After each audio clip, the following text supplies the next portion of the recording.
चलिए आज एक ऐसी दिलचस्प कहानी की दुनिया में चलते हैं जो हमें सिखाएगी कि हमारे आसपास की दुनिया को सुनने और समझने के लिए असल में क्या जरूरी है। कभी सोचा है कि पेड़ पौधों का भी कोई फेवरेट ड्रिंक हो सकता है?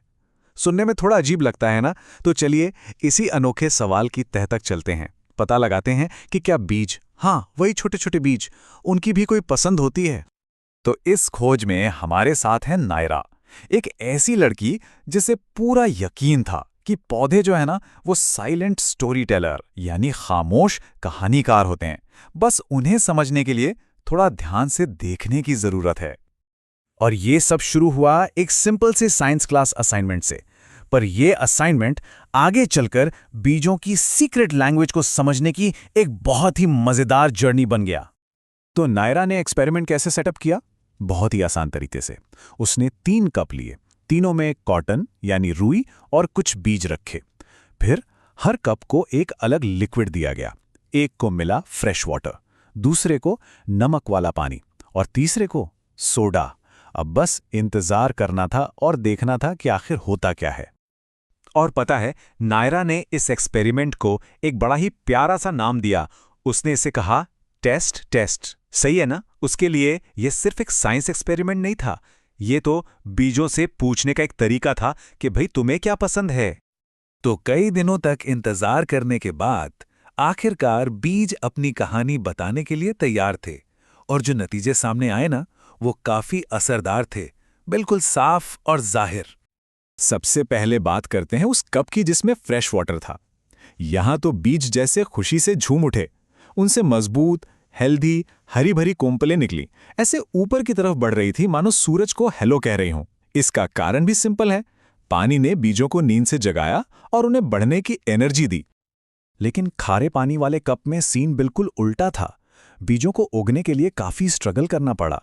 छोटे छोटे अंकुर निकले तो सही, पर वो इतने कमजोर और थके हुए लग रहे थे जैसे उनमें बिल्कुल जान ही ना हो। सीधे खड़े भी नहीं हो पा रहे थे।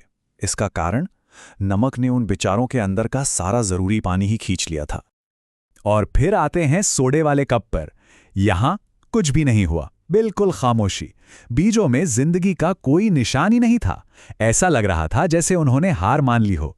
असल में सोडे की चीनी और एसिड उनके लिए इतने अजीब थे कि उन्हें बढ़ने का मौका ही नहीं मिल पाया। तो जब तीनों नतीजों को साथ साथ रखते हैं तो कहानी बिल्कुल साफ हो जाती है। एक तरफ खिलता हुआ हेल्दी विकास और दूसरी तरफ कमजोरी, संघर्ष और आखिर में कोई विकास नहीं। फर्क साफ दिख रहा है। इसको अगर हम एक चार्ट में देखें तो तस्वीर और भी साफ हो जाती है। ताजे पानी का बार सबसे ऊपर, मतलब हाई ग्रोथ। नमक वाले पानी का बहुत नीचे, यानी लो ग्रोथ। और सोडा बिल्कुल जीरो। ये डेटा चीख चीख कर बता रहा है कि बीजों की पसंद क्या थी। और इस सब के बाद नायरा एक सरल लेकिन बहुत गहरी बात समझी। ये नतीजा उसने किसी किताब में नहीं पढ़ा था, बल्कि खुद अपनी आंखों से देखा था। उसको समझ आ गया कि हाँ, पौधे सच में इस बात का ध्यान रखते हैं कि वो क्या पी रहे हैं। तो चलिए अब देखते हैं कि नायरा का ये छोटा सा अवलोकन कैसे एक बड़े वैज्ञानिक सिद्धांत से जाकर जुड़ता है।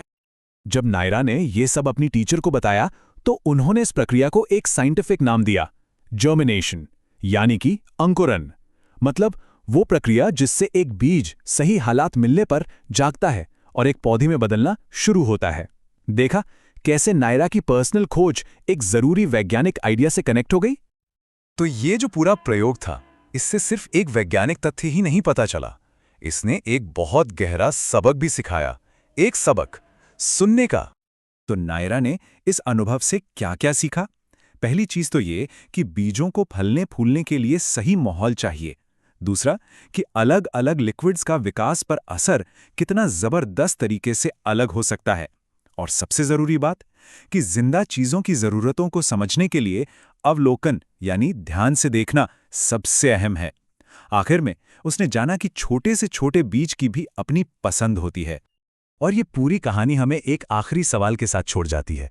सोचिए, अगर ध्यान से देखकर एक बीज की पसंद जानी जा सकती है, तो हमारी दुनिया में और ऐसी कितनी खामोश चीजें हैं जो हमें कुछ बताने की कोशिश कर रही हैं। शायद बस हमें थोड़ा और ध्यान से सुनने की जरूरत है।